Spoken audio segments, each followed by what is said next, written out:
Sorry for the delay. I've had an incredibly busy week and still no resolution on the issues with my channel. But I think I need to replace my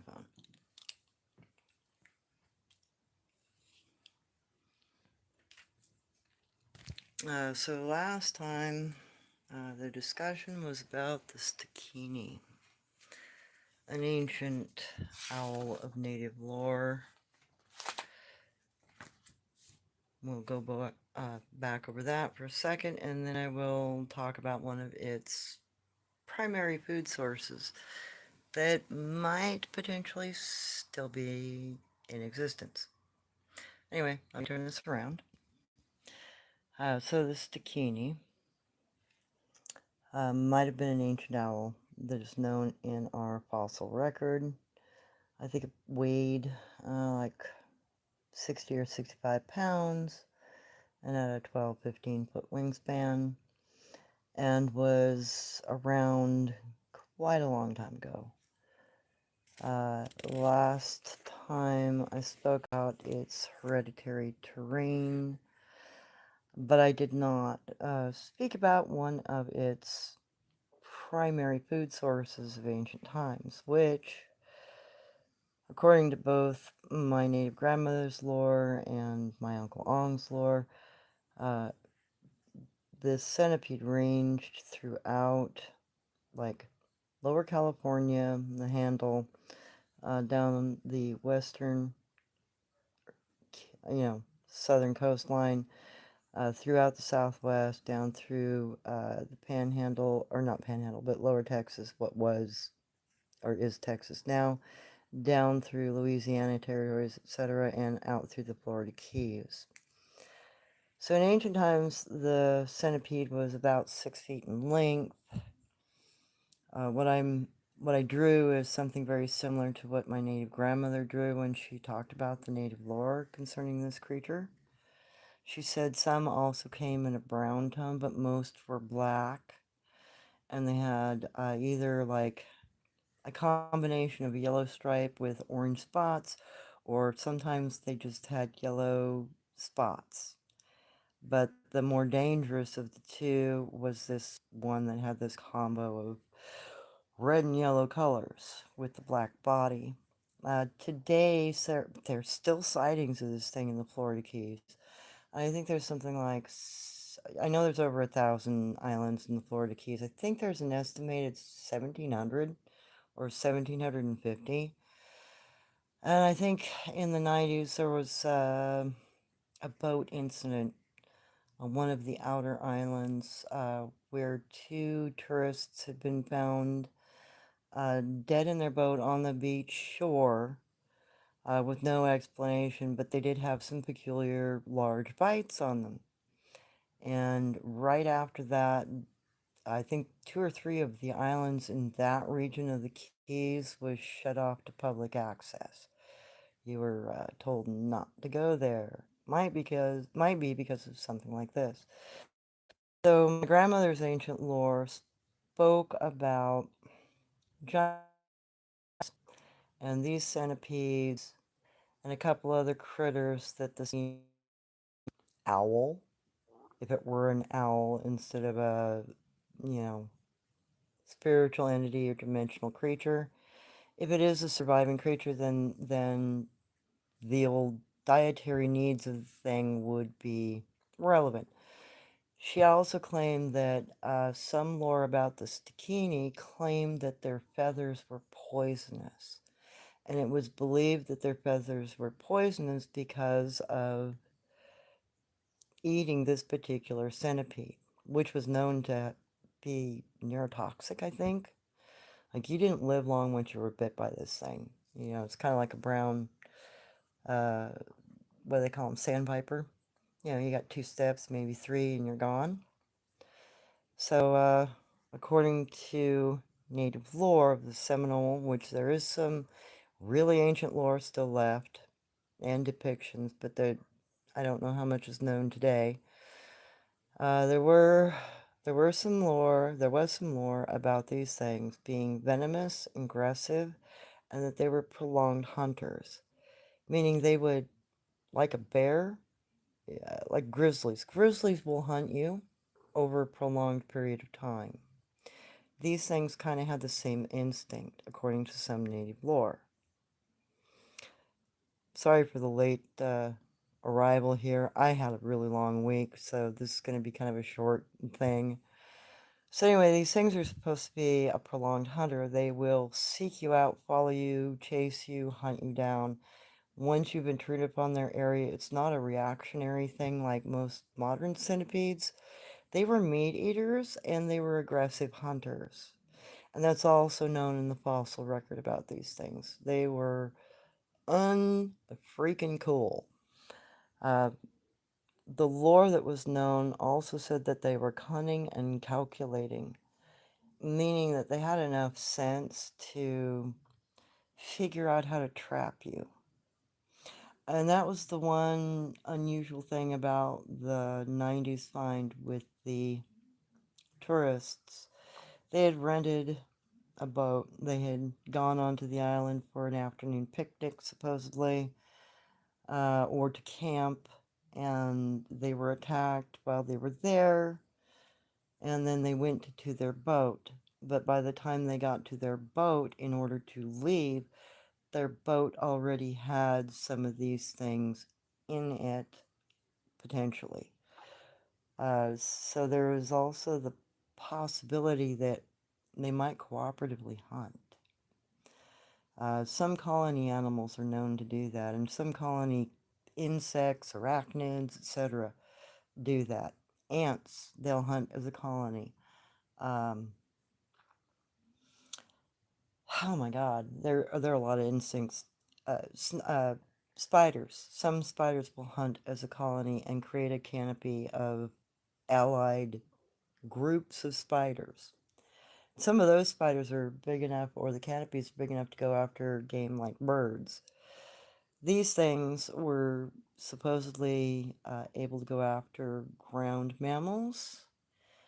Some lore said that they were quick enough moving to go after some slower moving ground walking bird species. So they were dangerous. Anywho, I figured I'd add that little piece of information to the Stikini, because if it's not just some sort of mythical creature due to medicine man gone bad, it might be a leftover historic creature. And if it's a leftover historic creature, any kind of lore about any kind of behaviors it had or any kind of dietary thing it did might be relevant. And, we do have fossils of two different kinds of larger owls in the United States. One was in the Midwest and West Coast area, and one was back east and down in the, Seminole area, Everglades. So it's a good possibility. If they're repositories of ancient critters, there might be some ancient food sources still around that weren't completely hunted out. So this week has not been fruitful for correcting the issues with my channel. I am still relegated to just posting pictures and doing lives. I pulled my laptop out of storage, so I'm going to try to get that updated this week. So, sorry guys, it might be a minute before I'm able to post like videos again. If I have to, I will just update my phone, change it out, try to log back in with new phone number, whatever I have to do. If I can't successfully continue in this channel, I'll just have to start another one. That's okay, it gives me a chance to do it right this time and not make the mistakes that I did last time. And, I can always use this as a reference channel. And as long as I keep this phone at least semi-functional, I can still, post at least videos. I mean, not like videos, but lives and pictures. Which is kind of disappointing, but it is what it is. I'm still waiting for another email. I sent in some more explanations of what I'm experiencing, but I don't. They asked me for a video of how to log into my site and the issues I was having, and I can't figure out how to do the freaking video, so I don't know if they're going to talk to me again because I just might be too ignorant. Oh well, whatever.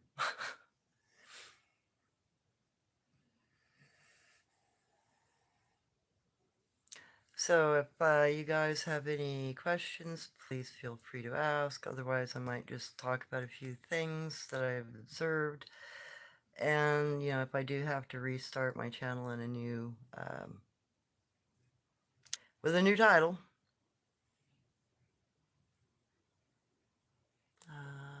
quick girl, let us know if you need help doing what you need in order to keep this channel. Don't want to see lose your hard work.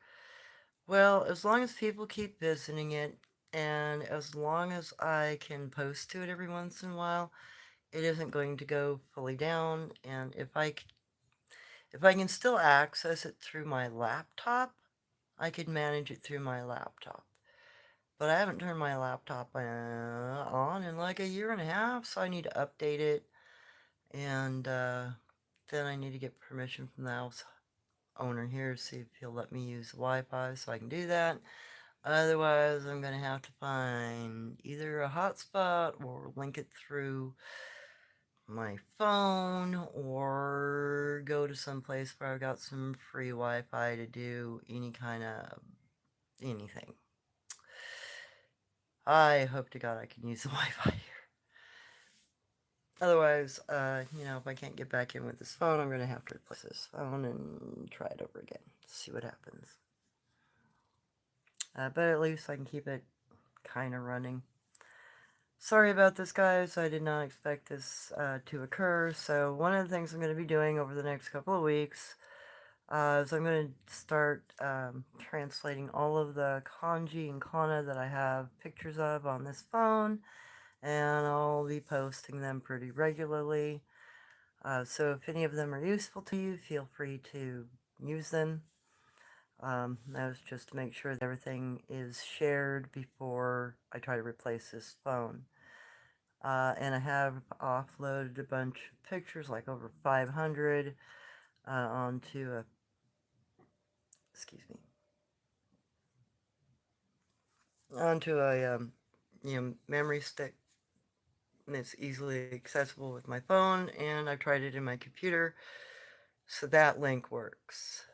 But, I just want to make sure that I give you as much information through this channel as I can while I'm trying to resolve this issue, so that you're aware of things and you're not, hurting too bad. I'm so sorry, guys.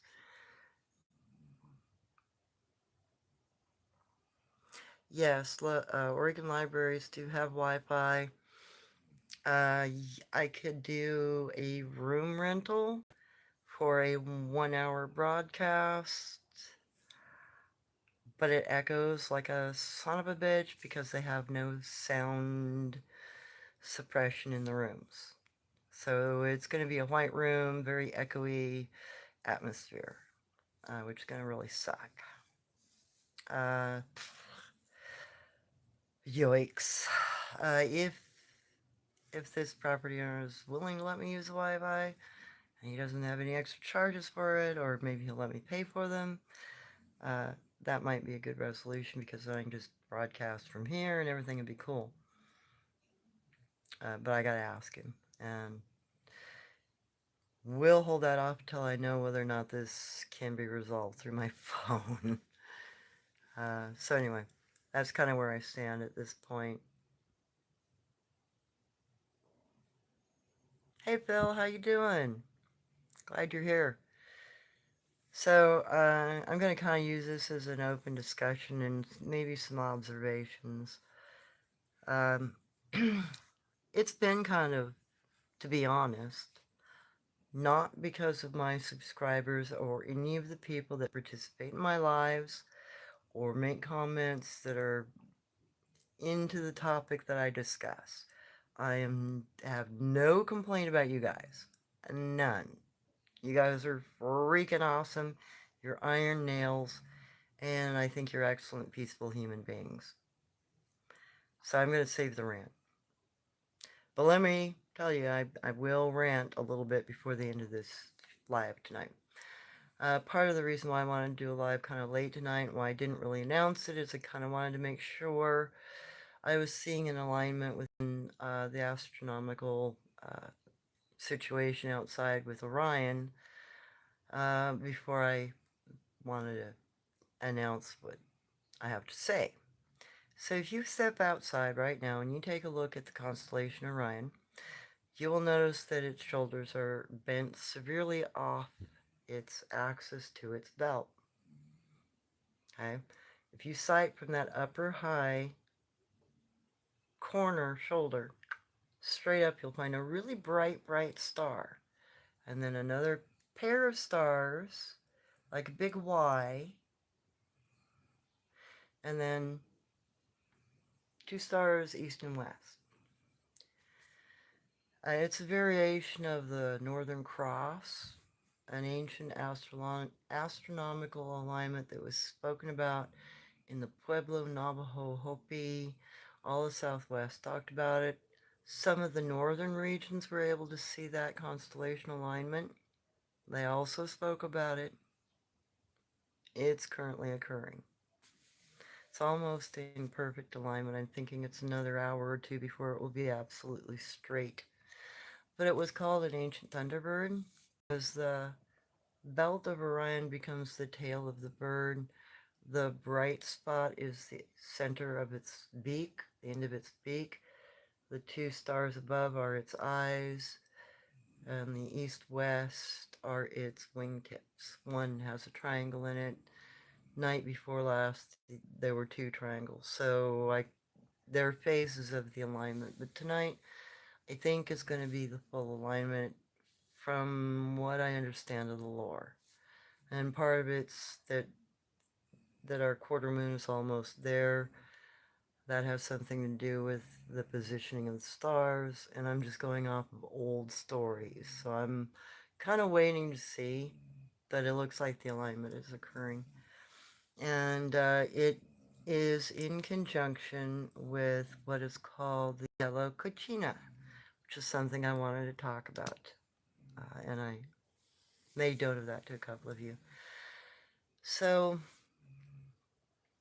cochinas are relative to southwestern tribes, and they are representative of the animistic relationship with our world, being the earth, our sky, being our solar system, and how certain sections of space affect our world.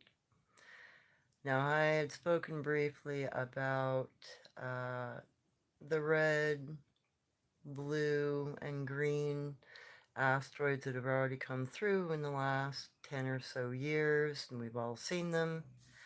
And then just in Texas a couple of nights ago, we had the yellow corkscrew, yellow cochina. So these are kind of coordinates of space and asteroids that will come close to our planet, close enough for us to visibly see, and they were known to ancient lore, and they marked particular sections of space that our planet was about to enter, which is what is currently happening. So we are, if you haven't noticed, in the last couple of years, we've had a lot more asteroid events. And they're going to become more drastic. Sorry to say.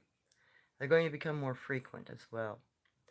We're going to see a lot more of that in the next 10 years. Because of the section of space that we are currently traversing within our Milky Way. So, the native lore about this section of space that I'm aware of from my Hunkpapa lore is a story about how the Milky Way was originally created, and I figured tonight would be a good night to share that lore. So according to the lore that my native grandmother told me when I was young, Coyote and Rabbit discussed one night while looking at the barren sky that only had a Big Dipper in it, full of stars, but no milk across the sky. What to do about that, or if it was okay to do so and leave it as it was. And who should be trusted to traverse the sky now that it had been made by the Creator? Who could be trusted not to spill the ladle and spill the milk? And that's your Big Dipper. Big Dipper was full of milk, according to some ancient lore. So Rabbit and Coyote discussed it for almost all night, and it was finally decided that Mink should run across the sky and nose each star at night to welcome it. He was the only one nimble enough on his feet to traverse the stars without tipping the milk from the ladle. Weasel overheard the discussion, and he became very jealous of what Coyote and Rabbit was saying about Mink. He was feeling left out, disregarded, like he was nothing. It made him very angry and sorry that he was not a mink.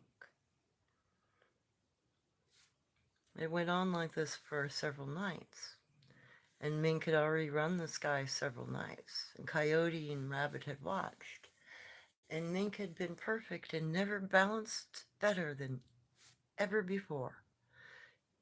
Every touch pinpoint, no spillage of the milk from the great ladle.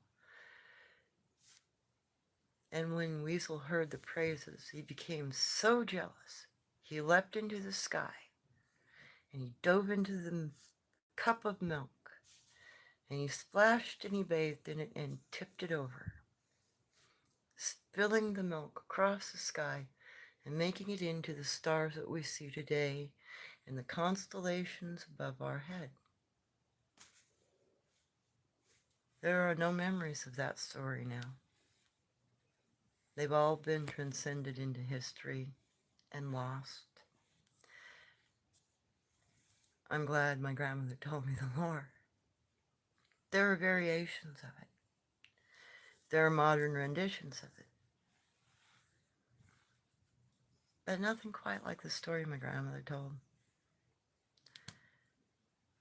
She told several ancient stories like that. There was also the story of the 7 seeds and the different clans that were represented.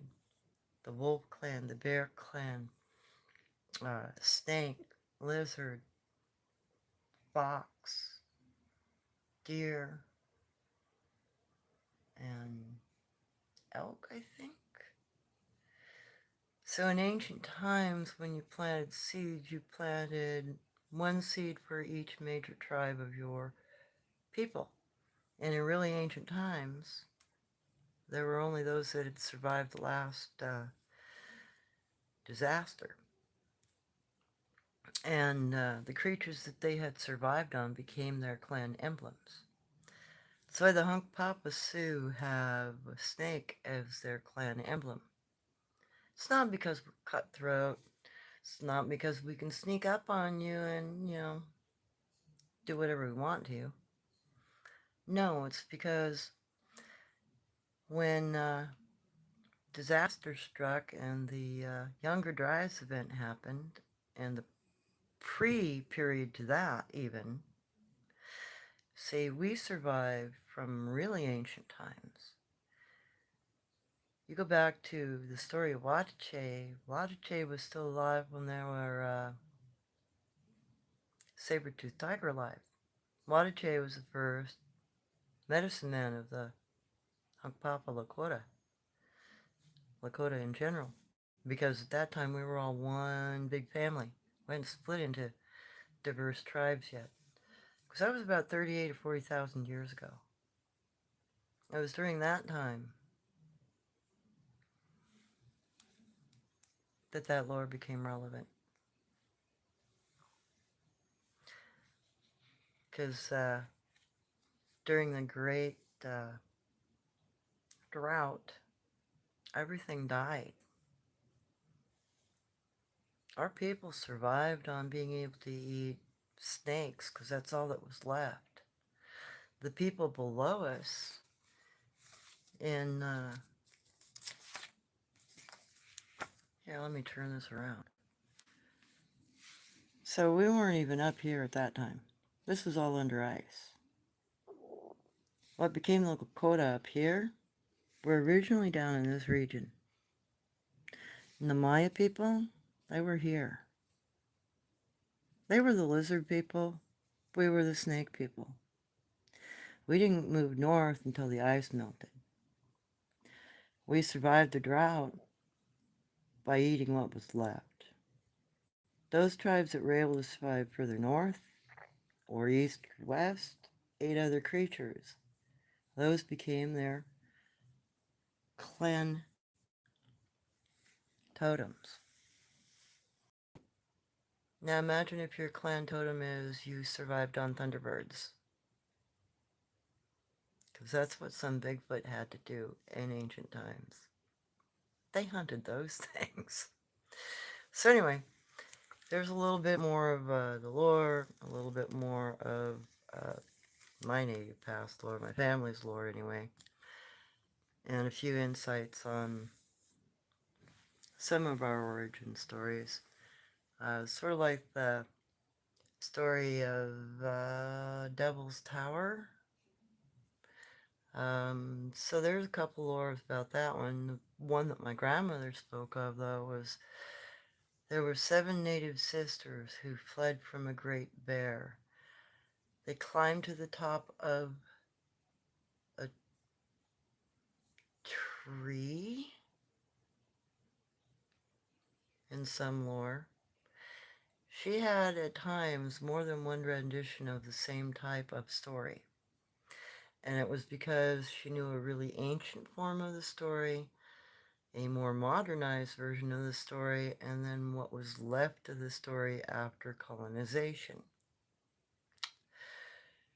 So, in the most ancient of lore, 7 sisters climbed a massive tree. In more modern lore, they climbed to the top of the butte to evade a bear. Both of those renditions are not as ancient as the lore that she spoke of, and I can't quite even tell how old the lore is. So, the oldest lore that she spoke of, because these other 2 lores talk about either the bear scratched the tree and broke it over, and the girls were stranded, and they prayed to the creator saved them and put them in the stars as the Pleiades, the 7 sisters. The other rendition, a little more modern, the bear rakes at the side of the butte, the girls are trapped on side, they can't get off of the butte, they pray to the creator sets them in the stars as the Pleiades. That's where some historians screw it up and claim that the Lakota believe that they came from the Pleiades. No, it's the other way around. The girls who were Lakota and trapped at the top of that butte went to the stars, became the Pleiades. Turnarounds in lore is one of my biggest issues. So the most ancient lore of that particular region and that particular butte comes from 66 million years ago. If you can believe that Native Americans have been here that fucking long. And yeah, I don't mind if I goddamn swear. Because quite frankly, I don't give a fuck anymore. And if you can't hang, too bad. So anyway, when you look at ancient pictographs and you see the rock carvings of, in fact, here, let me see if I can sketch it out for you. I might have it in my memory good enough to do so. So there's a rock drawing that my grandmother showed me, and it showed like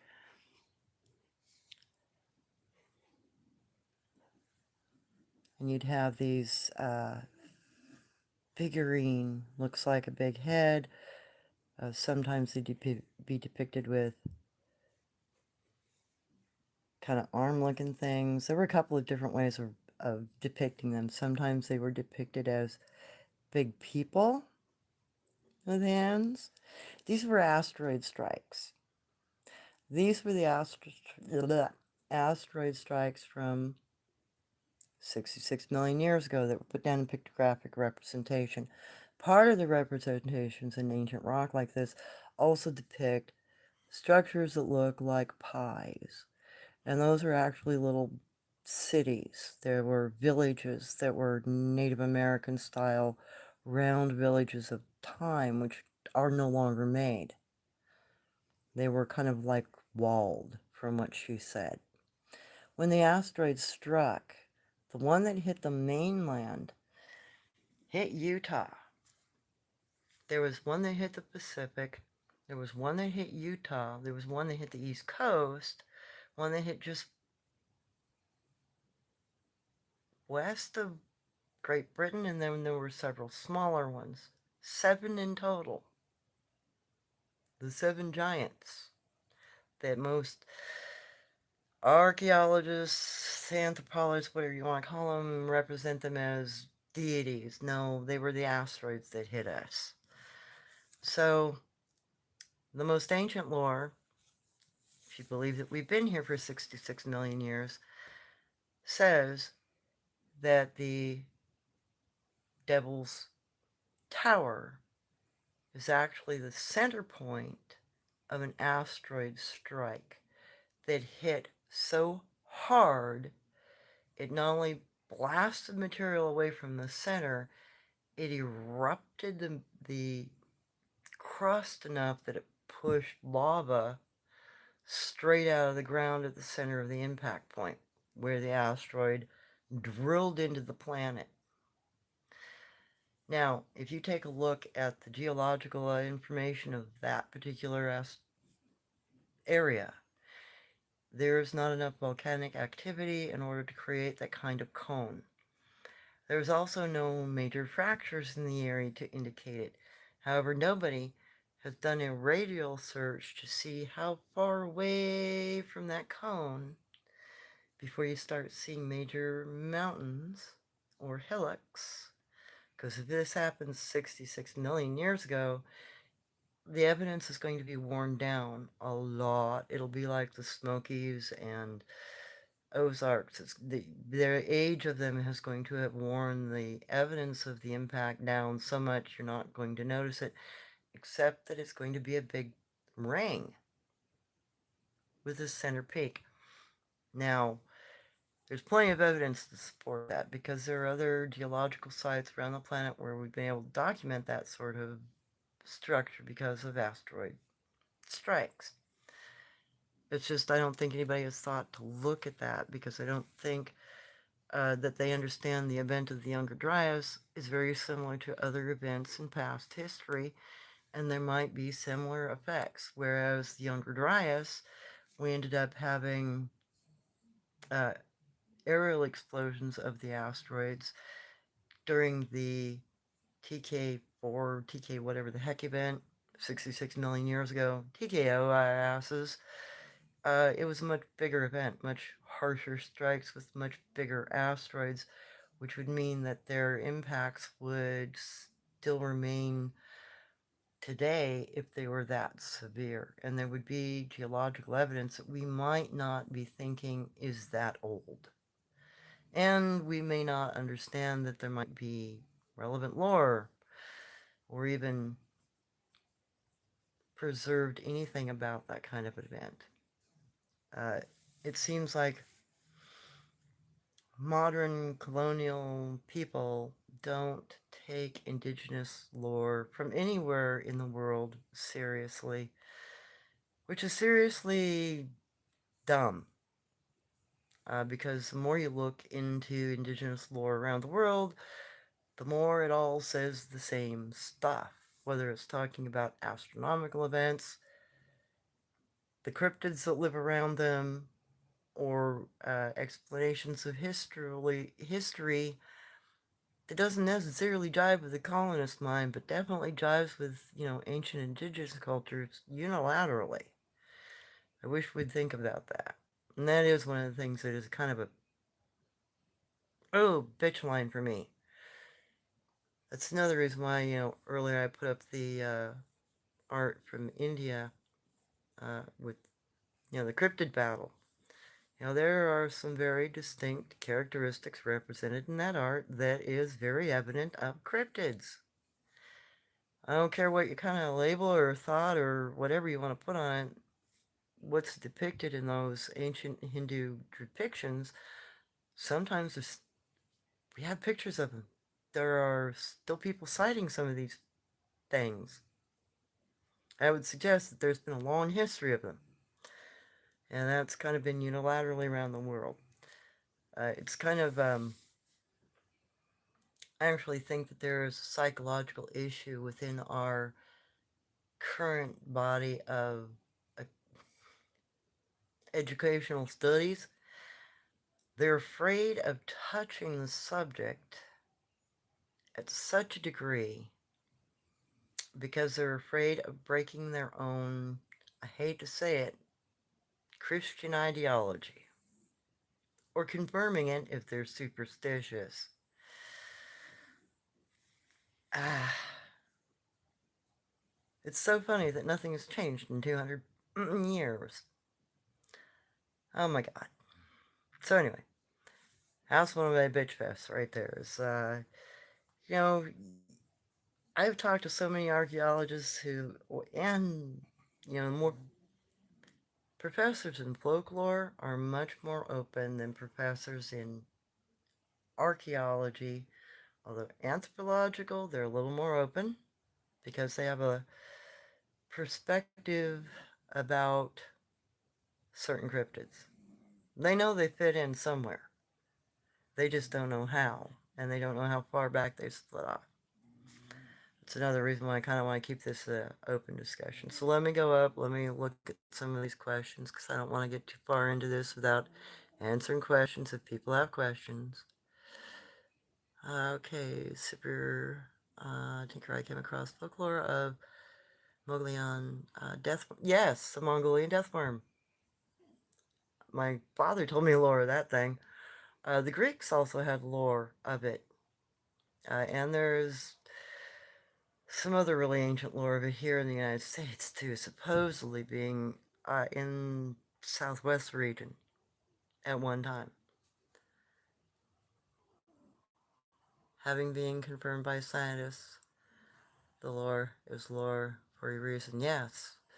Oh yeah, they are not as big as they were, but they're still there. And in fact, I've often wondered if the bloodworm from the ocean isn't related to that thing because of some of its similar behaviors. It doesn't roll into a ball, but it does have a venomous bite like it, and it will ball up to protect itself. But I have no idea how far apart those two things are genetically. They've got to be really distant, though. They're said to take down camels and use camels as a host. Yep, and the same thing my father said. They would lay their young, their eggs inside the camel body and just consume it as they matured.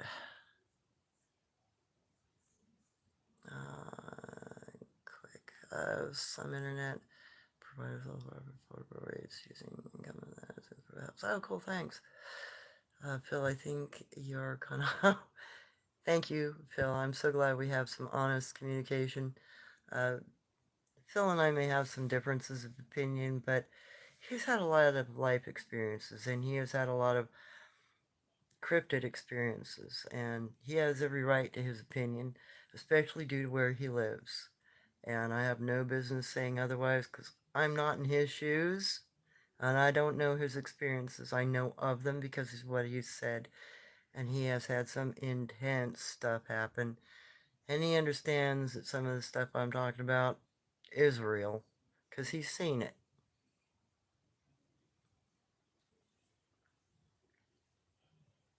Oh, cool. Yeah, take a look at Orion. In fact, I want to go take a look myself because I think it's a probably about in alignment. I think it's going to be around 11, 12. Should be just about perfect. I've been watching it for the last couple nights, just kind of wondering if I hit it or not. Never mind the clouds. Oh no. Yeah, it's a little clearer down here in Eugene, thankfully.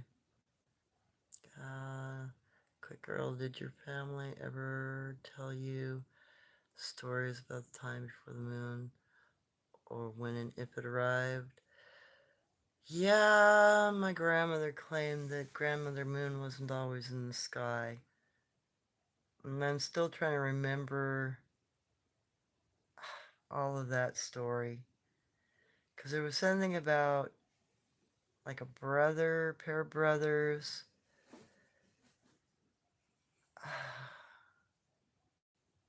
There was some sort of contest between the two brothers, and they were trying to shoot for a star. And one of them finally managed to peg a star. And I can't remember. There was something about Grandmother Moon. There was a medicine woman that warned them not to do it. That it would put things out of sorts. Something, a nest, like a spider nest in the sky. It was a story about another version of how stars happened. I don't even, something about a spider going to rescue one of the boys, and she wove her egg nest and made the moon, rescued the boy, but couldn't return to Earth, so she lowered him down with a great strand of web. And then she brooded her eggs, and the young became the stars. She remained behind as the moon because she gave her life for the creation of the stars. And I have no idea, zero, how old that lore is or where it came from, what native tribe. I think I might still have a handwritten version of that story or a really old, like 1800s fable book, like a kid's storybook that has a modernized rendition of it. That's something else. When I go through my books this summer, because I got to move stuff again, I'm going to start digging out all of my books that I can and start reading different lore stories or, ancient renditions of stories from different cultures in any of those books that I have before I sell them. I just can't. At my age, getting as old as I am, I cannot afford a bill of that size for property nobody in my family wants. So what I want to keep, I will keep, and the rest is got to be sold. So that's part of my summer. So we might limp along for a minute this way on this channel before I can get things up and running. But yeah, I'll try to share as much information as I work out this summer.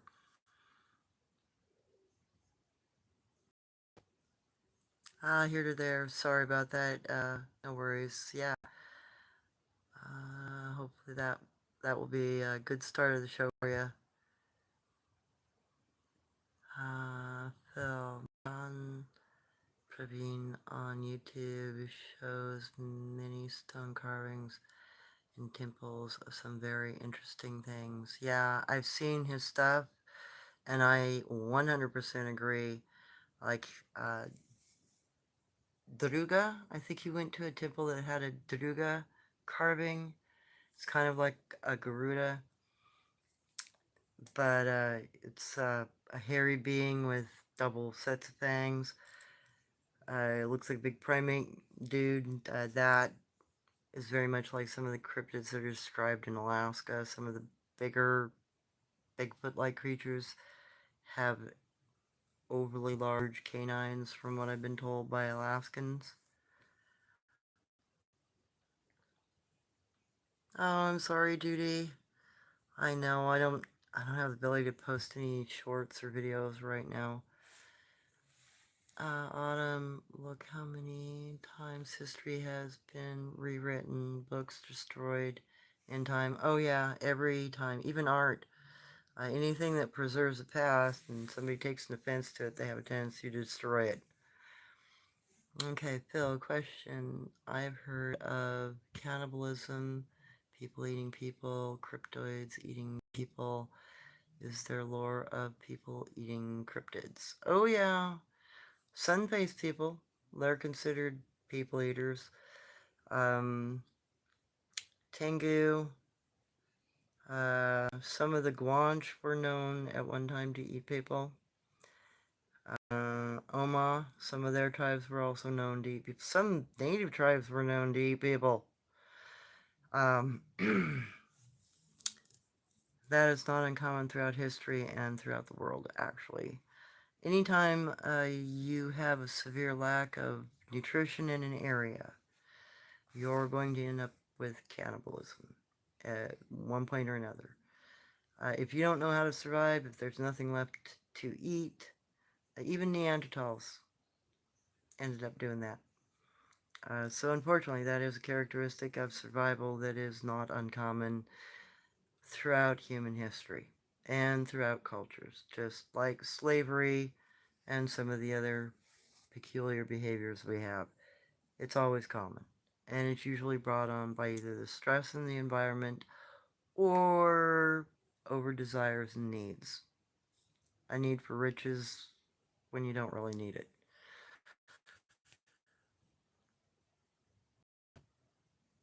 Yeah, no kidding on them. Yes, the elites. No kidding.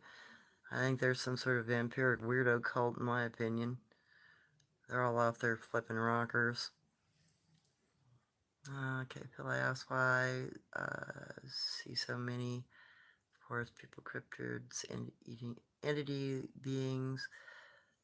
I got an answer. Well, they may not necessarily be eating each other. Um, there are some 411 cases that might be that. Uh, there also might be some other instances concerning 411 that are relevant to disappearances. Time anomalies might be an answer for that. Some of that. But a lot of cryptids actually survive on an incredibly omnivorous diet or a very exclusionary diet.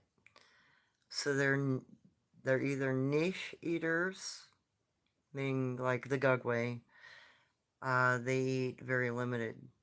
They've got carrots, a few roots, some types of bulbs, and a lot of crawfish, which cause them, uh, keratin poisoning, giving them cataracts, blushing their skin to a pinker tone, even though they're gray black. It can cause them uh, other issues. Those that are more omnivorous, they have a tendency to eat smaller game. But then, the further up you get in elevation, the bigger game things are going to eat. The further away from populations, the more dramatic the creature is going to be. I think a lot of the cryptids that live closer to humanity are our Sabi brothers and sisters, the forest people that my native people associated with. Because they're trying to stay out of regions where there are much more violent cryptids. They might even go after them, because that might be a factor. Um, like the Odyssey, I don't know what Odyssey eat, but if they're scraping 10, 12 foot tall and they're a flippin' lizard, they'll probably be very carnivorous and go after anything that they get their mitts on. So y'all also have to think about, if you don't know the diet, eventually are they going to eat? Are they going to eat each other? Or are they going to eat small game? They're going to go after some game that they raise? Because there's also a lot of that. Considering that there are still some historic animals around, we have no idea what kind of aptitudes for different kind of meats, what their dietary system might be like, and what they could eat. For instance, if plesiosaur is still a thing, and why the heck would a Bigfoot manage a plesiosaur or anything like a plesiosaur as a school? You know, why would they be selecting out things that were aggressive? Are they breeding to sustain them? Are they breeding them as a food source? If they're breeding them as a food source, is it a smaller species of mammalian-like plesiosaur? That maybe not even a freaking plesiosaur, it might be some other cephalopod or whatever from ancient times that tasted good and they still trade the meat and eat them and trade them all over the world for all we know. We don't know enough about their culture. I mean, I understand what my grandmother said, and there is quite a bit of indication that these cryptids live in tribal systems, that they live in clans, that they live in family groups, that they live very much like Native Americans did in bordering colony systems. You know, my hunting territory is my hunting territory, and yours is over that fence there, and you stay the hell off mine. I'll stay in my village, you stay in your village, unless we got marriage ties, and then y'all as cousins will talk to you, we'll trade with you, and we'll keep our trade routes communal. If something like that is going on, they could be everywhere. They could be trading in all kinds of stuff that we have no fucking clue about. Especially if, you know, they're still in contact with, the giant farmers from underground. God only knows what they could be surviving on. We have no clue. We're making assumptions that they hunt strictly the game in certain areas. And yes, that's true. I have seen that happen. I have seen pods of squirrels of a couple hundred disappear in a couple of years because Bigfoot moved in the area and cleaned the squirrels out. I have seen deer herds go up and down in number because Bigfoot come through the area and they hunt them out. Then they go out of the area, let the deer come back. I've watched it for years and years and years. So there is some of that going on. And in some areas where they're really locked down, like the LBL area, land between the lakes, pretty sure the cryptids there don't go much off that island except to hunt. I'm pretty sure that region is going to be relatively vanquished of game because they've been there so long.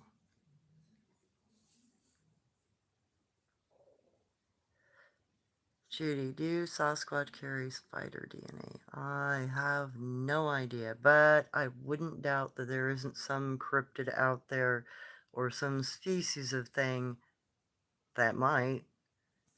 The spider sloth kind of comes to mind on that. I didn't see it doing anything peculiar, and there's no lore about them spinning web, but they have a very strange mix of characteristics.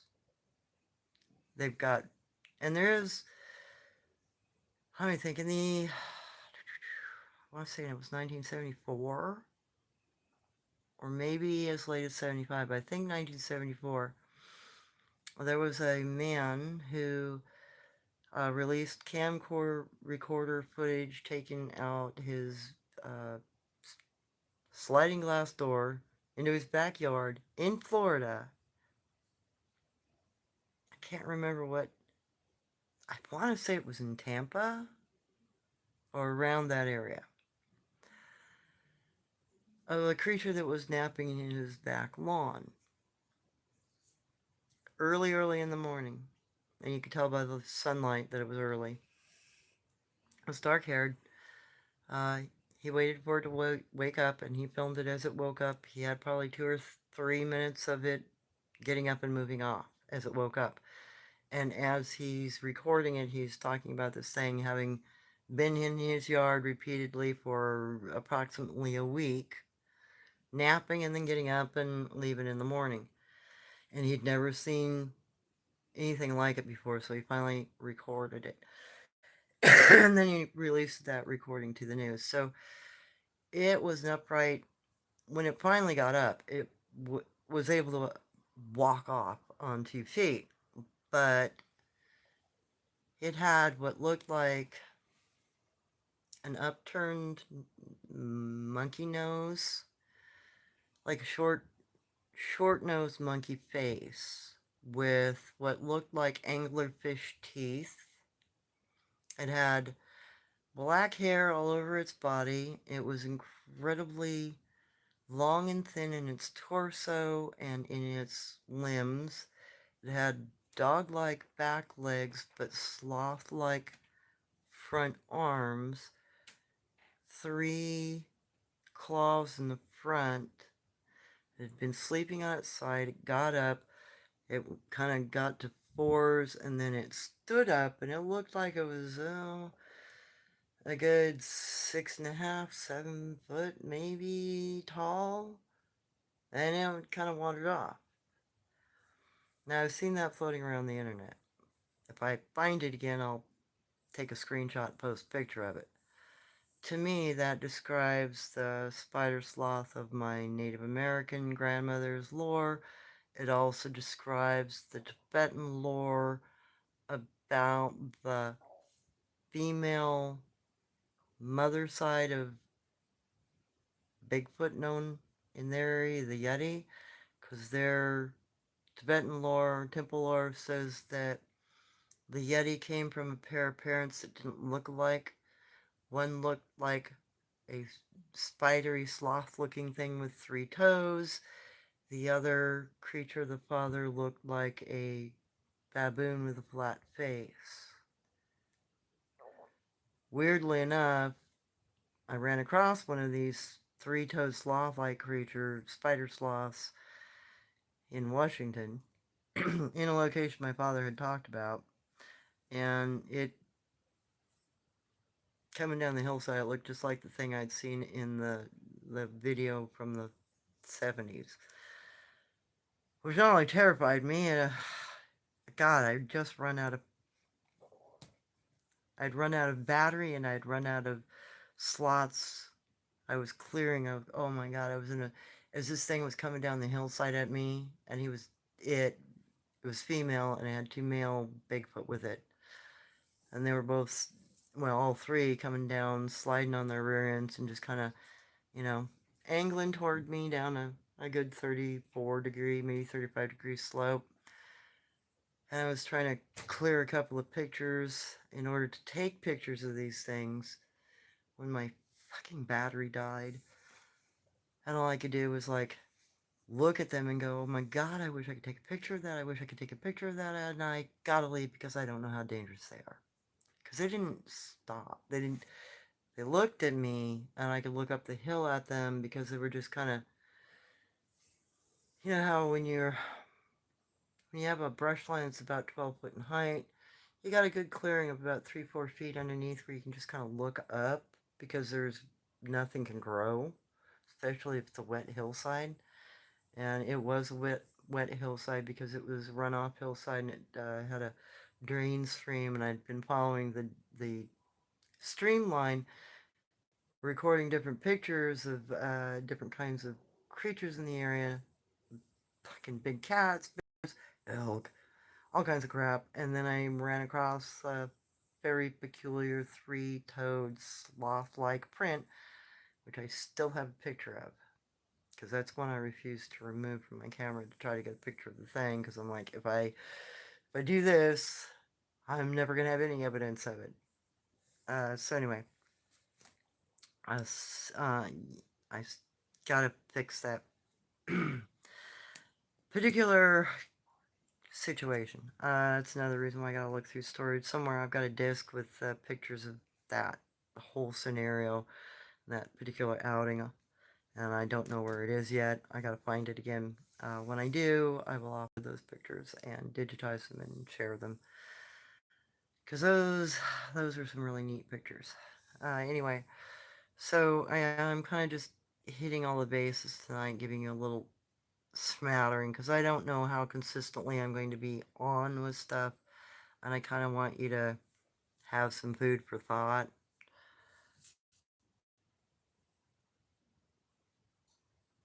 Okay, Phil, I'd asked for it. I had forgotten it, Andrew. I asked clearly and with intent. Okay, the truth is, I am.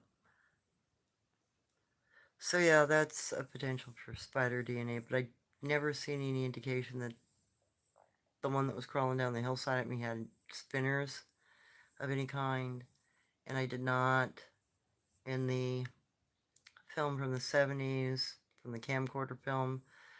It looked more like it had a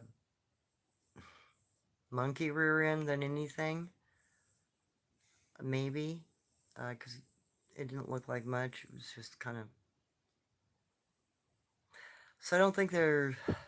I mean, there's body characteristics that make me think that some of these cryptids have got really peculiar genetic crosses with stuff. The short-nosed primate face with the angler teeth, that is a mind blower to me. Because I don't know how that would evolve. That makes no sense to me unless that species is something that's like an in-between transitional species. It's too peculiar. That or it's some sort of look-alike species, and maybe it's not even a primate, or has nothing to do with anything that is a modern creature at all. Maybe it's some sort of cousin variant of something that everything else has died out from. We have no clue what the hell it is. Okay. Autumn. What tribe? Why is the Lord Sky Spider Woman like her lores from your great grandmothers? Yeah, that would be part of probably either the Maya, but I think it was more particular to the Hunkpapa Lakota. But we did have marriage ties with Iroquois, Algonquin, Cheyenne.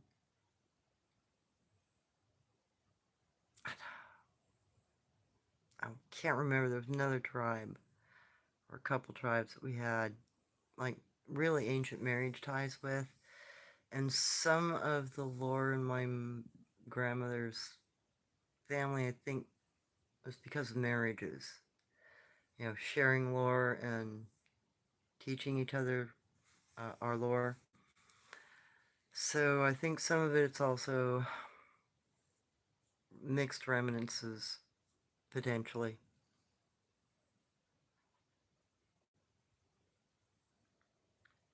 Came from Mesoamerica and they eat, take in spider or soul. Wow, yeah, that might be the Maya thing then. Yeah, that makes more sense. Thank you, Autumn. Yeah, because like I said, some of this lore, it's been 50, well, let's see, Grandma started teaching me lore when I was 5. When she met Jen, she realized, you know, it was time. So I got some of the lore then, and that was some of the oldest lore. And then every summer we'd visit, and I'd get 3 months of lore training, basically, and outings. And then in 10, I spent an entire year with my grandmother learning lore. And then another, until I was 14, almost 15, 14. When she finally passed, that was every summer. And any time I had time, every weekend, you know, I was always with my grandmother learning lore. And there's just so much of it. It's like hard to sort out which family portion it comes from sometimes. Right, and 411 portals. I actually wanted to make a comment about that too. Because earlier this week I watched a short that really kind of struck home for me. concerning an incident that occurred on our ranch when I was a child. I think I was sixth grade. I can't remember. I was pretty young. I think I've spoken about it before. The day my dad disappeared, walked into something that he perceived as the absolute blackness. We couldn't see him. We couldn't hear him, and we didn't know where he was. He was just there one minute and gone the next. And he was gone for 2.5 hours before he reappeared. So a person was commenting in the short about that sort of anomaly happening quite frequently on farms. And I got to thinking about the one that happened on our ranch, and I'm like, well, maybe it is just actually something that occurs if you got a right kind of situation. Or maybe there's some sort of an anomalous event that peaks in an area. It might be connected to magnetics. It could be connected to something else, though. Don't know. Regardless, if my father stood still, as soon as he stepped into all blackness and he couldn't see anything, he couldn't hear anything, he remained motionless. He didn't sit down. He didn't take another step forward. He didn't try to step backward. He froze in position. Thankfully, he had, a feeding cart for the animals, so that it was something he could rest his hands on at waist height. For him, it felt like he was gone about 15 minutes. For us, it was 2.5 hours.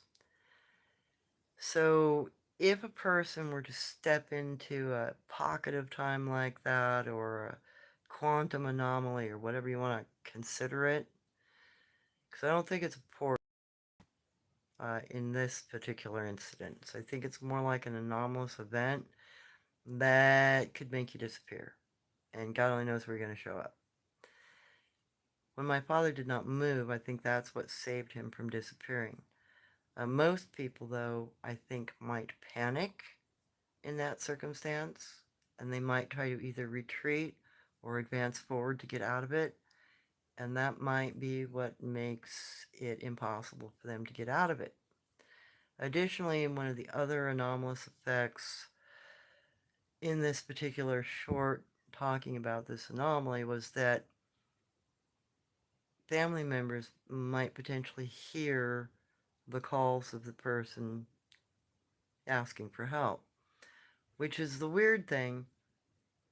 I never heard my father call for help, although after we talked to him once he was back, he claimed he had screamed for help. I never heard anything, neither did anybody else, but I could tell that he was somewhere in that area. I don't know how, I just felt like that's where he was. And I kept walking through that building. Even though we'd searched that building probably 10 or 12 times, something kept drawing me back to that point. Maybe it was my kid instinct to find my parent. Whatever it was, I was the one that found him. And I could see him.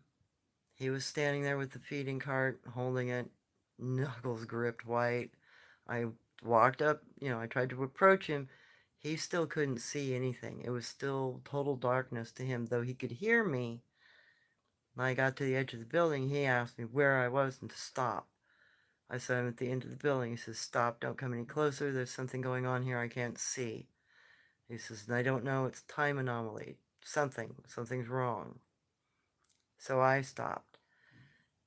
When my mom came up about 10 minutes later looking for me, because all of a sudden I was missing, she came up like 10, 15 feet behind me, and I told her, no. Dad said, there's something going on weird here. He doesn't want me to move. He thinks there's something peculiar in time sequence here. He can't see anything. And he said he hadn't been able to hear anything until recently. And we all know we've checked this building. So my mom stopped. I think his mother was the other person that came into the building. So they were both watching and I was watching. And it took another 10 or 15 minutes before he could see the world again the way it should have been. So he, thankfully, his training and his presence of mind both kept us from advancing too close to the anomaly, or maybe potentially triggering it again if we advanced, or being sucked into it in some way. He was also able to describe it in such a way that, you could understand that if you stepped into it, you might not be able to step the hell out of it, and you don't know where you're going. And that was the concern that he had. He was like, no, if I advance, or even if I try to step out, it might not do what I think it's going to do. So the safest bet is to remain where I entered. So if you can't keep that presence of mind, that might be a potential reason where some people just disappear with no trace. If they were to step into an anomaly like that and panic, who knows where they're going to end up? They could be on the other side of the planet, they could be out in space, they could be stuck there forever. Because that was one of the other really creepy things about the short that I watched, is it talked about people hearing for years, the family member calling for help. Now that might be you know, a residual time anomaly. I mean, that person didn't go anywhere, they're just stuck in a different envelope of time, and it happens to be complete blackness. That would really fucking suck.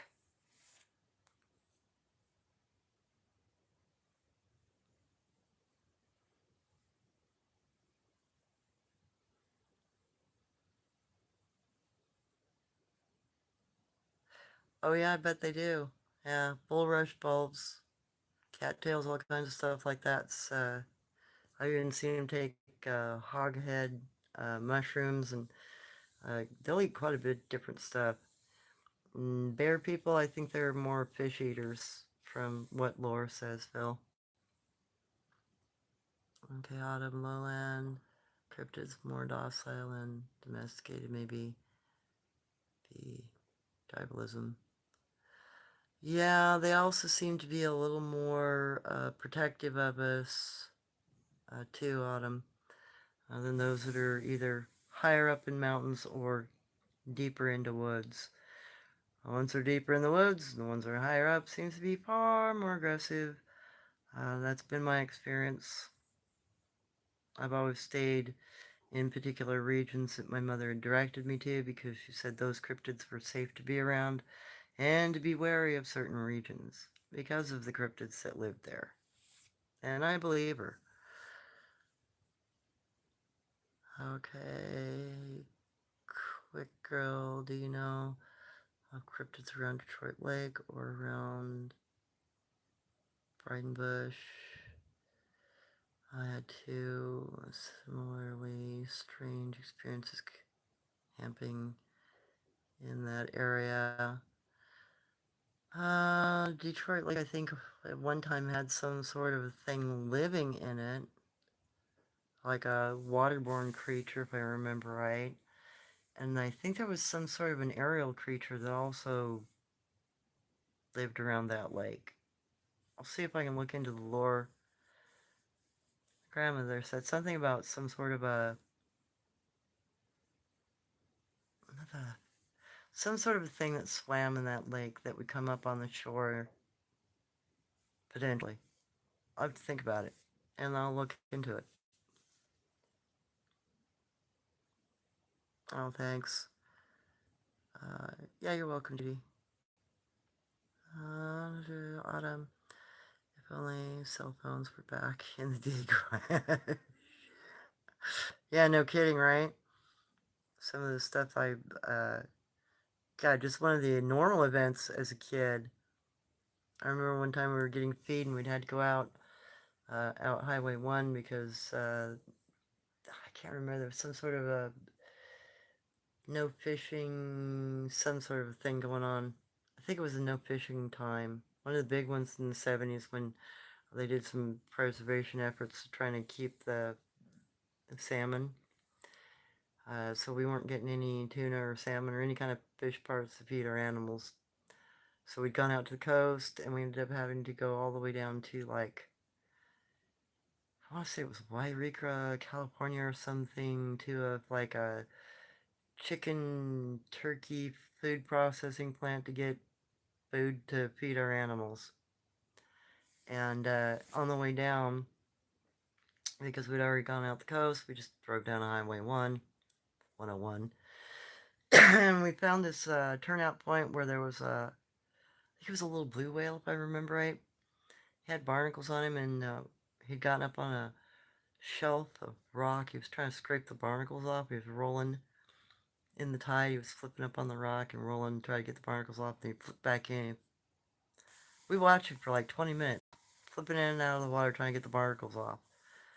And God, to be able to phone record that would have been really cool. Because he was only like 80 feet below us. He was like right there, you know. Fell out 3 times now. Only part of one experience I can recall from what happened. Yikes, that's... Yeah, you said you've had encounters with alien species. God, I hate to have to go through that stuff. Time loss, portals, scars. Oh my God, Phil. I posted a bit about on your channel. Oh, wow. And you lost subscribers for telling the truth. Yeah, that's part of my bitch. People and their ideology. Okay, Autumn, that sounds about right. Hearing the voices in the rips of time. Help me. Right, helps me think ghosts, but some might think it's better because it feels like you're teaching possibly. Yeah, no kidding. That is a possibility.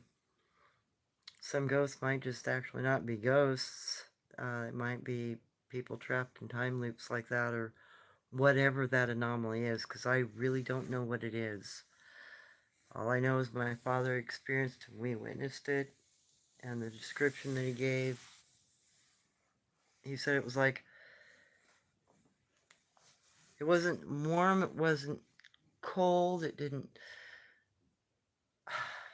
he said he didn't know how to describe it. It was like walking into nothingness, but it was pitch black.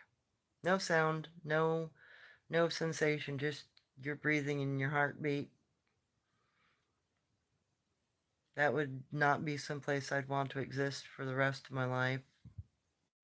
The fact that there was such a difference in his perception of time being 15 minutes, maybe 20, and our looking for him 2.5 hours, means there is a huge time difference between whatever he experienced while in that area and what we experienced while remaining here. I don't know what that is, but that is some sort of quantum freakiness that seems to be present all over the planet. The short was trying to claim that it was land related for farming. It might just be that maybe farmers experience more often because they're out on their land enough to get caught in an anomaly like that. What are the odds that you'll experience something like that? Probably very small. But if you are in a more vast area and a more consistent time, it's potential that you have a greater chance of experiencing something like that. Maybe. I don't know. I don't know what the statistics are on it, but it would assume to be logical there.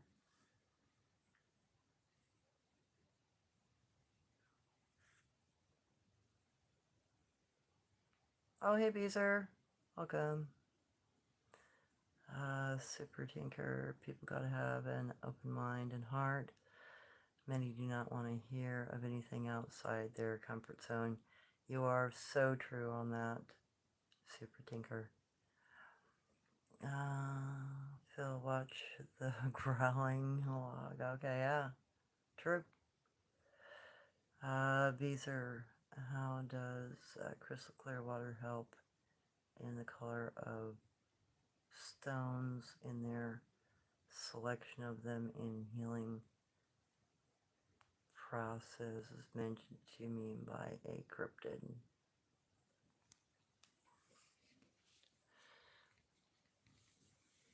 does crystal clear water help in the color of stones in their selection of them in the... Sounds like you got a cryptid looking for diamonds, to be honest. Because crystal clear water uh, is something that diamonds can disappear in. Otherwise, crystal clear water has tendency to purify stone. And if you have a healing stone that is a high vibration or even whatever, if it's needing to be cleansed, you put it in running water and clean water will clean the dull energy out of the stone.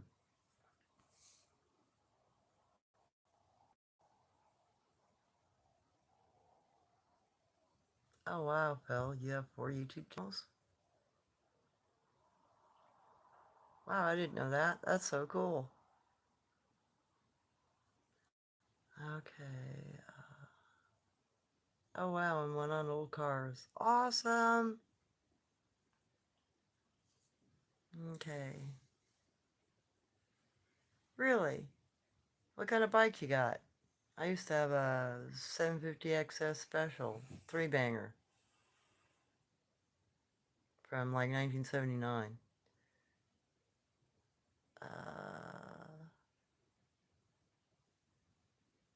Diamonds? Really do tell. Well, you know, they do trade in minerals. Um, there's one group that will trade with me in jade, for instance. Um, there's another group that will give me beryl, which is the next gem grade up from jade. I haven't had any trade with diamonds, but my grandmother claimed that the yarn that she grew up around would occasionally sift for diamonds. And you can find diamonds are actually a pretty common stone, more common than you might realize as far as gemstone on this planet goes. Any rocky river, really rocky river, where you don't have any sand, you got nothing but rock, you know, this size to fist size stones throughout the riverbed. Any sandy shoal that you can find in a river like that has a lot of blue, white, gray, green stone, you're going to find diamonds in. And diamonds in raw form, at least here along the west coast, look like little clear pearls. And they can be 32nd in size to, I think the biggest one I've seen is a 1/4 inch in diameter, which is about half a carat if it's in good condition. Most of them are white here on the west coast, but some go into the yellow, pink, or blue zone. More in the pink or yellow zone. Here in the northwest, it's mostly pink and white. And the easiest way to find them is you just go out and pan like you're panning for gold. And when you find a bubble in your pan that doesn't go away, it's not a bubble, it's a fucking diamond. Because they're usually just, they round and they look like a bubble. You have to pick them out. And I don't know, I think I found 20 or 30 in one day. And all I did was just sift them out with, out of the sand of my hand. And they ranged between about a 64th in size to maybe an 1/8 inch in diameter. So about a 1 millimeter or 2 millimeter bead. So yeah, you can find all along the west coast. You can find diamonds like that. Nobody pays any attention to them. They wash out to the ocean all the time. Because I don't think people even know they can do that and find them.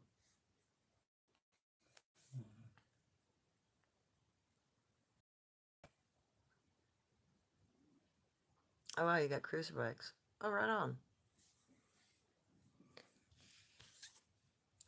So yeah, I just wanted to kind of touch base. I wanted to talk about the funny star alignment and some of the other kind of little lore things. Just kind of give you a splatter of information because This week's been really kind of a disastrous week. There was a lot of miscommunications. I ended up with all kinds of peculiar adjustments to my work schedule at the last minute.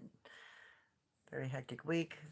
That's why I didn't really have the chance I wanted to, get stuff together to do what I wanted to do today.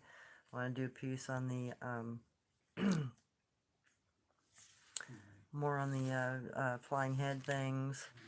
So I kind of put this together real quick about the Stikini and the extra information about that creature, and then just kind of wanted to hit base on, some basic, just some stories and lore, because I haven't done a lot of that yet. I haven't gotten into that kind of detail yet, and I'm trying to gear my mind up for getting into that sort of thing and trying to retell some of my grandmother's old lore. Because I'm finding that the more I look into some of the different cryptids that she spoke about, some of the lore matches and some of what she talked about seem to be far older. And then what I was hoping to do with the flying head, I ended up having a research issue because I have a word difference between the 1700s and now. A modern pronunciation is not like an ancient pronunciation. I think I'm going to take the advice of every elder and every medicine person that I've ever spoken to, and they've always said, if you ever come across something that doesn't match, whatever your grandmother said was correct, and go with what she said. So that's where I'm at. Hey, Sovereign, how you doing? Suzuki is a 650 single cylinder. Oh, wow, that's a banger there, Phil. Ah.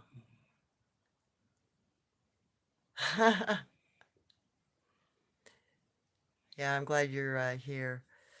No, I just kind of figured talk about what's been going on, and I gotta figure out how to resolve this channel issue. I'm beginning to think it's my phone trying to crap out on me, because I don't think whatever the YouTube was able to do to fix it kicked it free, or maybe they just aren't willing to talk to me because I can't make a fucking film for them.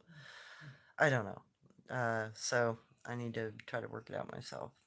At least now I have my computer, I can freaking try somehow this week to fucking get into it and see if I can fix it. And maybe replace this phone, or just keep this phone and do like I was talking about. If I can't get back into this channel and work through my laptop, then maybe I'll just start another channel. Seems like everybody has at least more than one. It seems to be essential these days. You gotta have your original, and you gotta have a backup, and then you gotta backup for your backup. Why can't it just be like the 90s? You do your page once and you're good. Right, we gotta have updates. Yeah. So, we were about an hour and a half, and I think my phone's got enough charge for me to do another half hour. So I kind of want to talk about some of the things I've seen that's unfortunate to see in a community of people that want to research cryptids. I know that a lot of people take it very personal. I know that they've discovered something, that something unique is out there and they know a lot about it. And that's good. But when a person with a lot of experience is willing to share the amount of information that a person like myself is willing to share, instead of doubting and basically talking shit, why don't you come see me in person? Why don't you, especially since some of you are in the Northwest, why don't you have a pair of cojones and invite me out to an area you think I would know nothing about? and let me show you what I can show you. Or why don't you meet me in person and explore why I say some of the things, you know, maybe have me pull some of my medical history for you, or maybe make an arrangement so we can do some DNA testing, or test my eyes. Before you start calling me a liar, a fraud, and a piece of shit, why don't you extend me the courtesy to proof your bullshit with physicality? My hearing is unusual. My physicality, for fuck's sake. I don't work out, for God's sake. Who the fuck, as a female, has that kind of muscle at 61 and you don't work out? I'm not like a normal person. I'd rather that you came and take what I offer. Take a DNA sample. Do a hearing test. Test my vocal range. Get an optometrist to look at my eyes. I'm light spectrum sensitive in the blue light spectrum range. I have to wear freaking welding glasses in the daylight that block blue light because I have photosthesia, light blindness. That's why my eyes are always so goddamn dilated, even in the middle of the night. I can even put one hand over the eye, and my other eye should be dilating open, and it doesn't hardly goddamn do it. It is a medical condition because of the physicality of my body. Sort of like the functional tapetum lucidum. So instead of calling me anything, or trying to talk shit, why don't you come investigate? Why don't you do the research you supposedly want to do? If you got somebody who happens to claim and is potentially part cryptid, add that to your fucking research. It would only give you validity to your argument. Unless your argument is that they're a time-walking portal monkey from a fucking spaceship. But if you think there's some sort of a creature from this planet, and there is, you know, cultural evidence of crossbreeding, any goddamn crossbreed person that's willing to come forward and say what I'm saying should be something that you would want to test and maybe put it up against some of the other fucking DNA tests from cryptids you've already gotten DNA samples from. There might be some validity.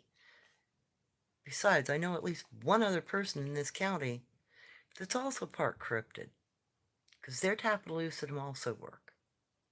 So there are two of us, just in this county alone.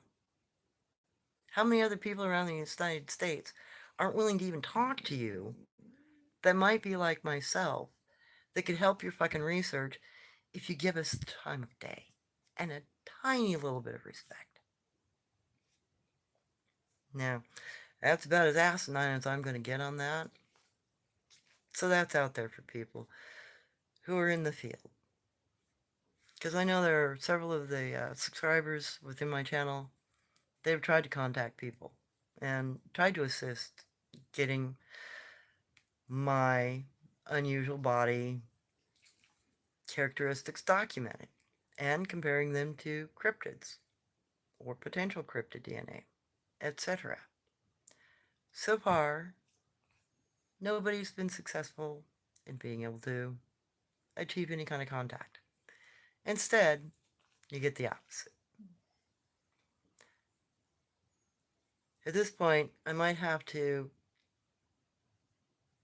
have my goddamn body autopsied after the goddamn event of my death under the protection of a lawyer and some fucking executor of my estate just to get my information out about my physicality being so fucking different. That's goddamn ridiculous. So anyway, hope you like that rant.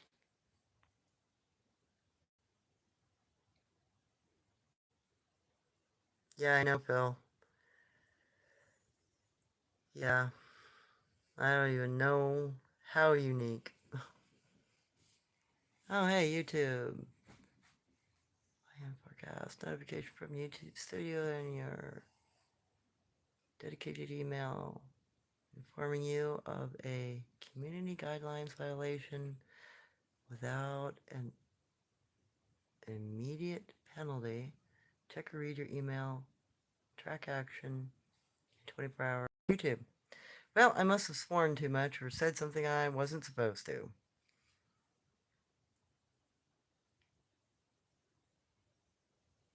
Okay, I believe that maybe there's more hybrids out there than realized.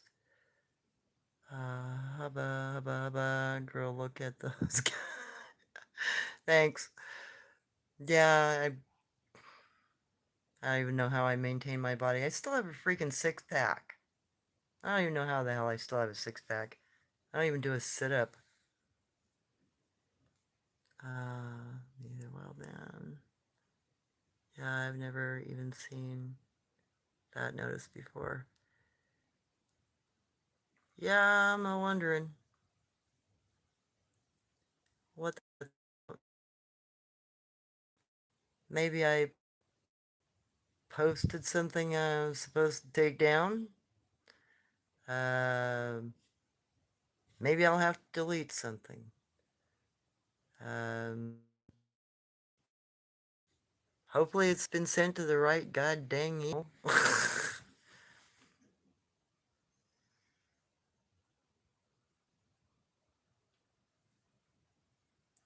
And you've never seen that notice before. That's peculiar.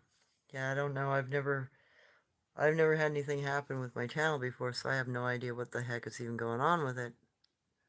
I went to the channel. It doesn't appear official at first glance.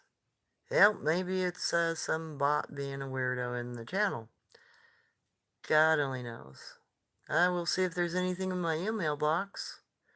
If there's something in my email box, then it wasn't a fraud. If there's nothing in my email box, then that's a bot.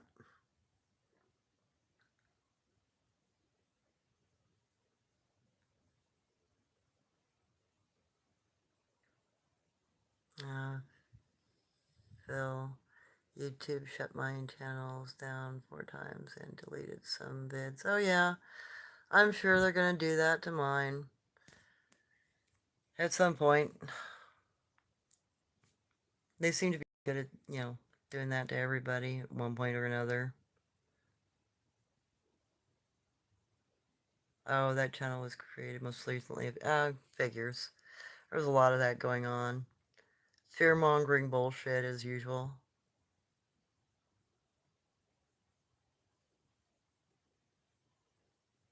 YouTube notice it looks like harassment. Yeah, no kidding, right? A lot of that had been going around recently on net, though. It seems to be the theme. It's like everybody's more interested in harassing each other than freaking communicating with each other or allying to work together in any way. They are woke. Yeah, no shit. I don't know what the heck else I don't know. Too many tech heads are just that, tech heads. They have domesticated themselves to such a degree that they live in front of a screen 24/7. I don't think they'd know how to fish to save their lives, let alone start a fire without a match or an assistant.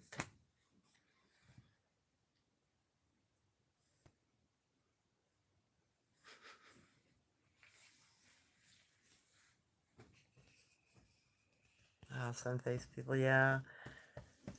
Well, the sun-faced people in Central Oregon, when I was on my turnout, they were known as cannibals, but they didn't come at me or try to capture me until I had made a error in my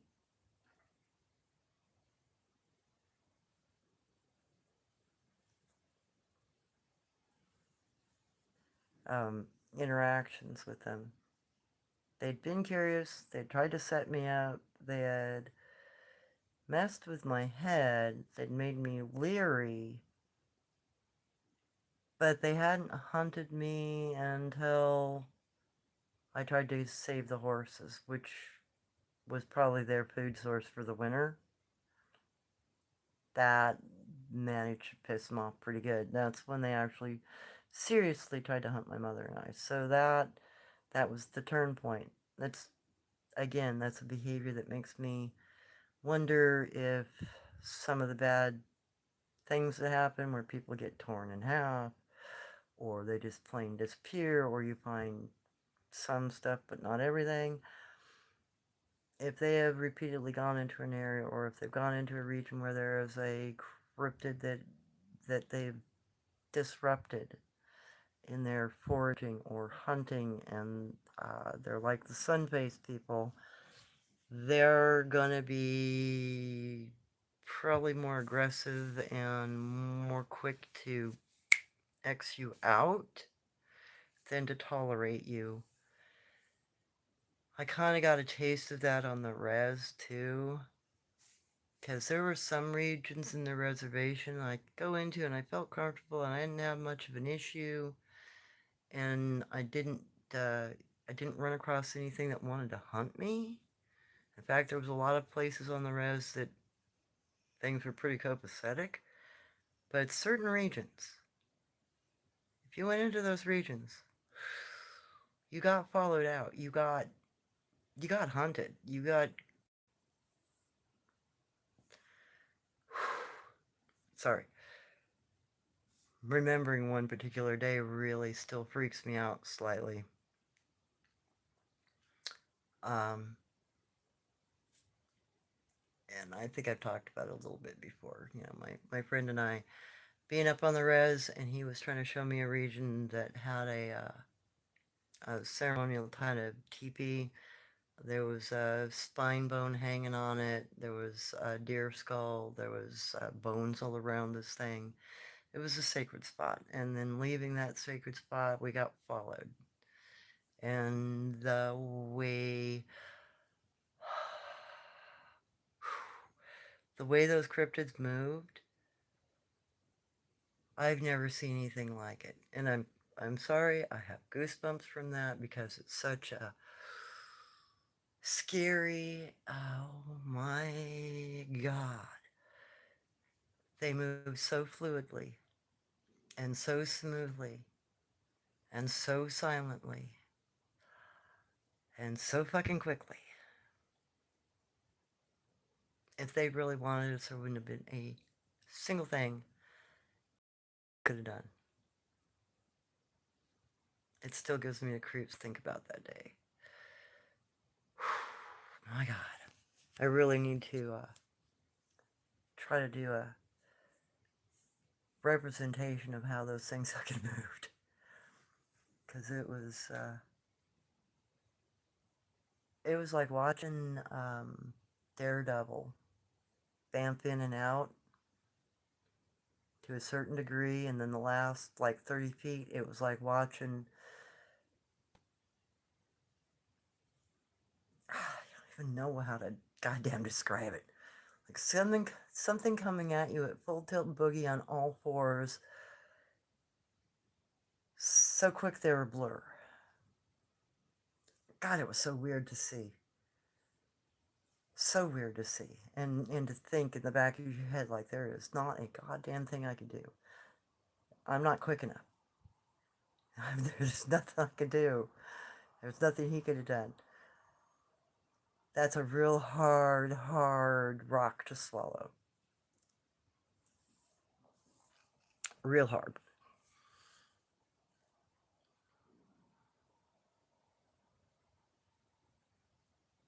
Oh yeah, rapidly created eye content bullshit. Yeah, I've seen a lot of that shit. And obviously that was a ping, and then you got rid of it. Thank you so much, Cosmic. So I know the feeling of being hunted by them when they're keeping tabs of your movements. The feeling gets amplified day by day until you get the message and yep, hopefully go fuck off. Because, yeah, some of them will do that to you. They will they'll definitely make you feel like you need to leave. And I do. Yeah, I need to do like get a, maybe 1,000-page flip book, like a little draw pad that I can just, and I'll have to try to draw it out to give you guys an example.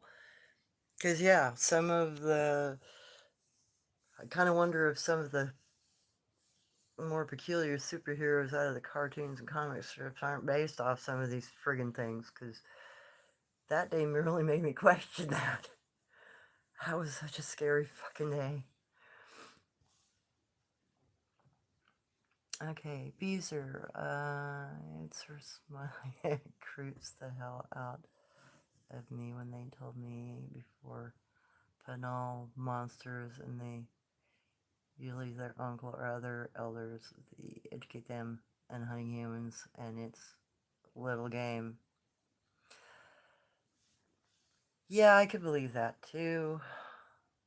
When I was up in Washington in the group that I'd been warned about that were Guanch, that had been known to eat people in the past, yeah, they still did it as a ceremonial thing. So they'd be kind of, in my perspective, kind of like some of the, tribal people still in the Philippines that have governmental support for hunting a human once a year. Um, they kind of do that. Some of those groups still kind of do that hereditary religious thing in that perspective. So I can believe that because I've seen it to a degree.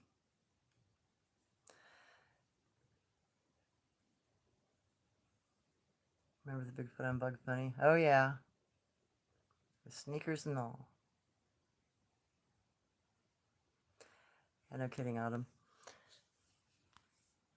Alrighty. Well, hopefully I'll be able to get this resolved. We'll see if I can get in with my laptop. And like I said, I'll just at least continue to do lives and post when I can to my post section until I can get this resolved, just so that something is going on in this channel and you have some sort of at least weekly thing going on, I hope.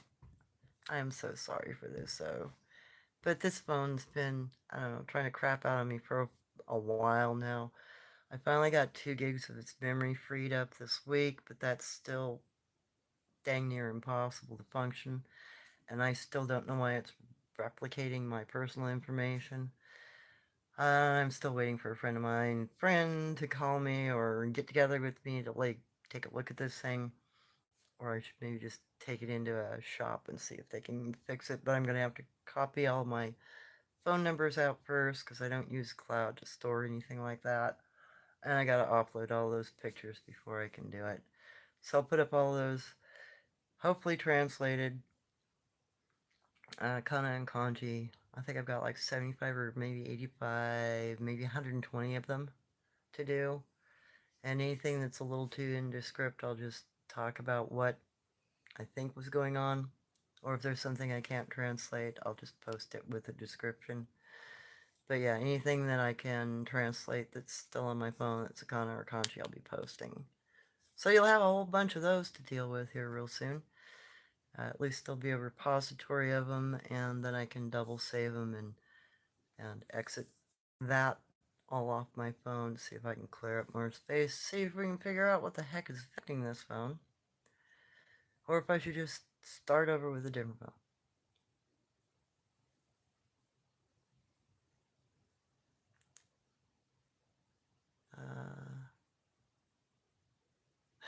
Just landed. Did I miss anything? Yeah, about 49 minutes. But that's okay. I'm sorry it was such a late notice and I really didn't do much other than just hop on. Waking up to work. Oh, wow. Awesome. Glad to be here. Autumn.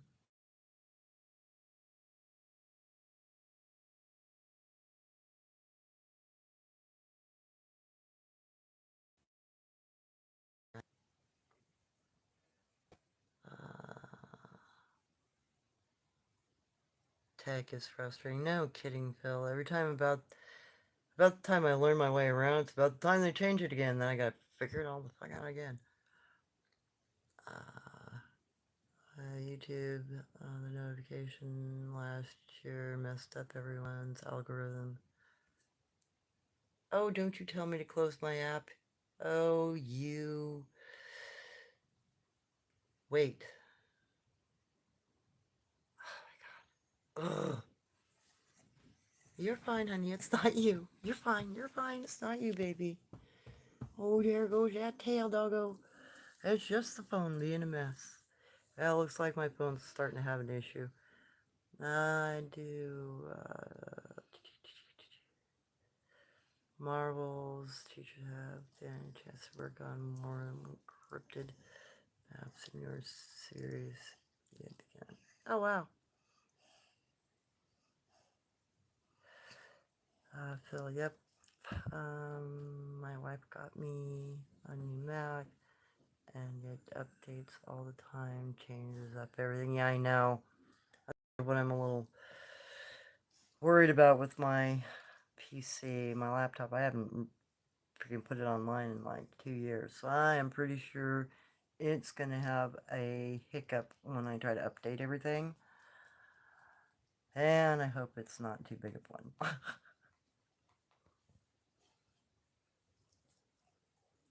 Yeah, I know. Every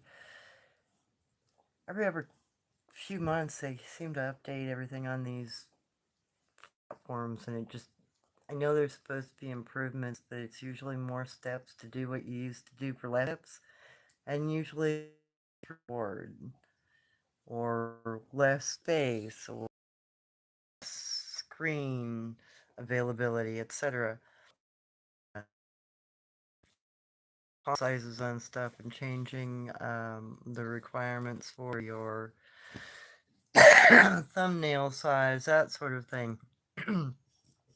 That's been fun to navigate without any real notifications. Always fun. Oh, it really sucks. I guess I have all of the draconian. Yeah, right? So true, Sovereign. And I really need some Lord Scandinavia and the evidence of them being here in a time and the best relationship that developed with the different tribes. Ooh, that is a really good.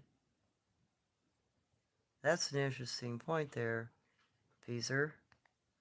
Because there is a lot of crossover. In fact, I was just thinking about that the other day. There's the Fomorians and some of those crossovers from lore from, you know, Middle Ages and other nations that have a lot of relevance to some of the cryptids here and some of the lore here.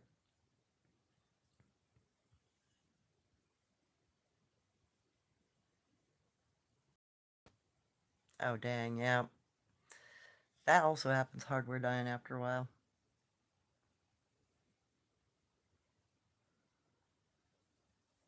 Right? Yeah. Tons of storage, and you don't have to have the cloud. Yeah, you still don't have to have the cloud. It's just they try to force it on you. That's why I went and got a memory stick that I can just offload straight from my phone onto a stick, and then I can use it on my computer for my photos. That way I don't have to even deal with the cloud. Besides, they give you a very limited amount of space on that thing, and then they want to charge you way too friggin' much money for very little nothing. I'm sorry, but I'm really tired of the fact that we have to pay out the nose, ear, eyes, and every other portion of our body for much less overall goods. You know, you could buy like Photoshop 7 as a disc, and it was, yeah, a couple $100, but it was yours, and you could utilize it whenever you wanted, and it didn't cost you repeatedly. Now you have to have a subscription that costs you, what, $250 a fucking month to use a whole goddamn... No, thank you. I don't want to be part of your product flow. I don't want to be part of your oligarchic system of class division, and I don't want to participate in dividing my people into who might have enough money to play your game, and who doesn't have enough fucking money to play your game. Stop goddamn trying to divide us into different classes. We are all people here. I really hate the tech world for that model. It's retarded. Of course, it's profit driven for them, so it doesn't matter if it's retarded. If it makes them a buck, that's all that matters to them.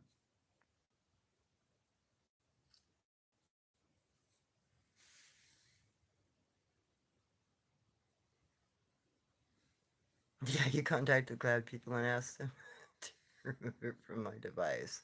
They did. Awesome. Before that, they were bugging me constantly, I'm sure. Beezers, that's opening a wormhole. Let's. Can't get enough. Okay. Your life. Yeah, true. Well, guys, thank you so much for being here with me tonight. Sorry it was a little meandering and not as much information directed as normal. But, every once in a while it's nice to have a change up. And sometimes I don't really try to write out a whole lot about what I want to talk about. I kind of free flow it because I like to answer questions, and sometimes those questions lead to other stories and help me jog my memory on some of the things that my grandmother spoke of and my mother spoke of. So it helps, and I appreciate having a chance to kind of freely speak on some of these lives this way. Thank you, everybody. I really appreciate you, and I'm so glad you enjoyed my channel. Hopefully, I can get everything fixed up here soon. Oh, yeah. Hey, doggo. What are you doing? Want to say hi to everybody? Yeah? Now you're going to say hi? Come on over here. Come here. Come here, baby girl. Come here. Come here. Oh, no. It's there. Oh, boy. Oh, boy. Okay, honey.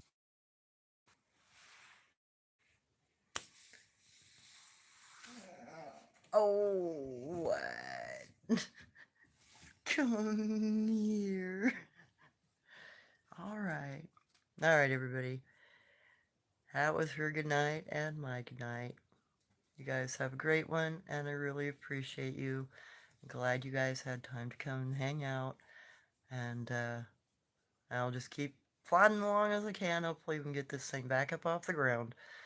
Otherwise, I'll just keep you updated as I figure out more, or if I have to rebuild the channel, I'll let you know.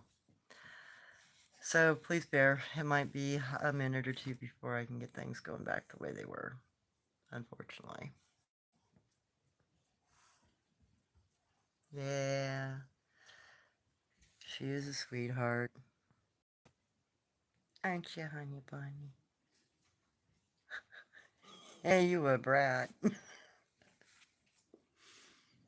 Well, she's being a dog. Have a good night, everybody. And, like I said, I'll start posting those translations of the kana and kanji. And I'll do another live here probably this next week or weekend, depending on if I can get that research sorted out and pinned down. Then I'll do a piece on that.